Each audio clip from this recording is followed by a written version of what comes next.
비형간염으로 인한 간암의 발생이 높은 이유에 대해서 좀 말씀 좀 부탁드릴게요. 우선 비형간염은 지속적으로 그 간 세포의 핵에 잠입을 해서 지속적인 염증을 유발을 하게 돼요. C형간염보다는 좀 심하게 염증을 일으킵니다. 최근에는 C형간염의 치료제가 있기 때문에 C형간염으로 인한 간암이 줄어드는 추세는 맞는데, B형간염은 이제 현재 바이러스 약이 있다 하더라도 완벽하게 없애지는 못하거든요. 염증을 전혀 없앨 수는 없기 때문에. 그리고 우리나라에 B형간염이 많아서 B형간염으로 인한 간암이 더 많이 생기는 거예요.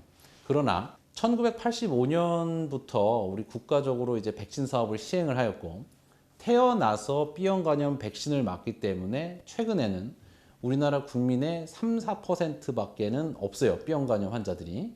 그래서 많이 줄었기 때문에 현재로서는 B형간염으로 인한 간암은 점차 줄어들 것이라고 예상을 하고 있고요.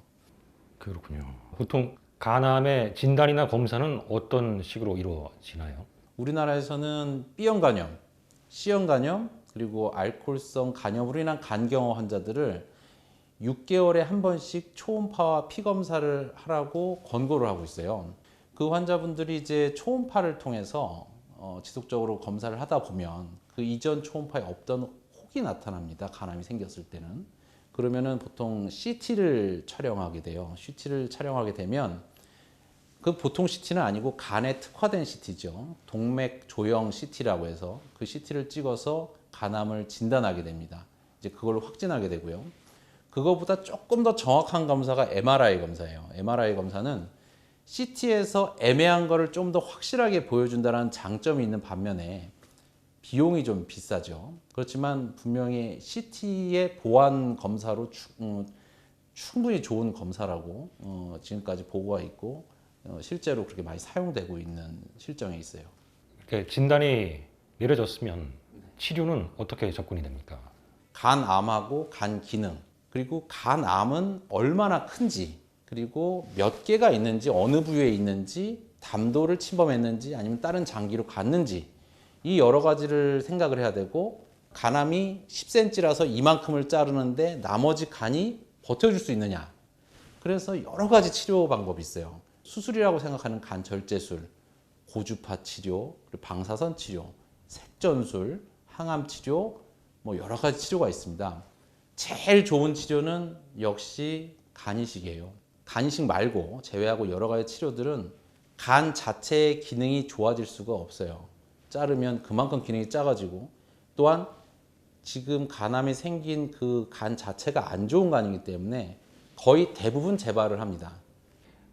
간 이식의 요건 그리고 과정은 어떻게 이어지는지 좀 간략하게 말씀 부탁드릴게요. 네. 우선 간이식은 수혜자가 이식을 받을 수 있는지부터 먼저 검사를 시행을 합니다. 우선 암이 간 내에만 국한되어 있느냐, 다른 데로 전이가 돼 있으면 간이식 해봤자 완치가 안 되기 때문에 수혜자의 조건이 안 됩니다. 그리고 또한 간 이식을 통해 환자분이 버티실 수 있는지, 그게 수혜자의 기본적인 요건이 되겠고요. 또한 기증자가 있어야 됩니다. 그 두 가지 요건이 맞아야 간이식을 시행을 할 수가 있는 것이죠. 그리고 그 두 가지 요건이 맞게 되면 간이식을 기증자 수술, 수혜자 수술로 나눠서 두 방에서 시행을 하게 되고요. 기증자 간의 60%에서 절제를 해서 수혜자 몸에다가 심게 됩니다. 수혜자는 당연히 원래 있던 간 다 절제를 하게 되고요. 재발률이라든가 그리고 완치율 그 부분에 대해서 한번 짚어주시면 감사하겠습니다. 5년 생존율이 2017년에 발표한 바로는 한 5년 생존율 35%. 췌장암이나 담관암, 폐암에 이어서 굉장히 안 좋은 암 중에 속하죠. 왜냐하면 위암, 갑상선암, 대장암 같은 경우 70에서 100%의 그 완치율을 보이기 때문에, 그래서 간암도 굉장히 안 좋은 암이죠. 그렇지만 환자들마다 굉장히 틀립니다. 굉장히 처음에 진단이 일찍 진단돼서 간이식을 받았다. 그렇다라고 그러면 5년 생존율은 대략 한 87% 정도 돼요. 거의 위암이나 대장암과 다름이 없죠. 그러나 제일 중요한 건 10년 생존율입니다. 10년. 현재도 간암의 10년 생존율은 22%밖에 안 되거든요. 그러니까 35%에서 22%로 주는 거예요. 5년 동안은 35명이 사는데 10년 사시는 분이 22명밖에 안 되는 거예요. 근데 간 이식 같은 경우에는 5년 생존율이 87%였잖아요. 10년 생존율은 83%입니다. 그래서 간암은 굉장히 국가적인 전략이 중요한 암이죠.